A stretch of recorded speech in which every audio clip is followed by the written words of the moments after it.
একজন police officer জিজ্ঞাসাবাদ অথবা তদন্তের জন্য কি আমাদের গাড়ি যেকোনো সময় সিজড করতে পারে? আমরা অনেকেই মনে করি পুলিশ চাইলে নিজের ইচ্ছামতো আমাদের গাড়ি সিজড করতে পারে। কিন্তু এই ব্যাপারে আইন কি বলে? চলুন জেনে নিই। বিএনএসএস এর সেকশন ১০৬ অনুযায়ী একজন পুলিশ অফিসার একটি গাড়ি তখনই সিজড করতে পারে যদি গাড়িটি সরাসরি অপরাধে ইউজ করা হয় অথবা গাড়িটি অপরাধের জন্য একটি গুরুত্বপূর্ণ প্রমাণ এবং যদি গাড়িটি সিজড করা খুব জরুরি হয়। এছাড়া শুধুমাত্র জিজ্ঞাসাবাদ, হয়রানি বা ভয় দেখানোর জন্য পুলিশ অফিসার একটি গাড়ি কখনোই সিজড করতে পারে না।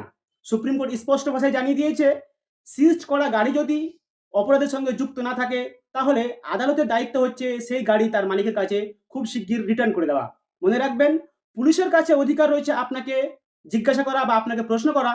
আপনার সম্পত্তি অযথা নষ্ট করা বা কেড়ে নেওয়ার তার কাছে কোনো অধিকার নেই। তাই আপনার গাড়ি যদি অবৈধভাবে সিজড করা হয়, তাহলে আপনি সরাসরি আদালতে চ্যালেঞ্জ করতে পারবেন। মনে রাখবেন, আইন আপনার সম্পত্তি ও আপনার অধিকার দুটোই রক্ষা করে। ভিডিওটি যদি ইনফরমেটিভ মনে হয়ে থাকে তাহলে অবশ্যই লাইক, শেয়ার এবং কমেন্ট করবেন আর আমাদের চ্যানেলটি অবশ্যই সাবস্ক্রাইব করবেন।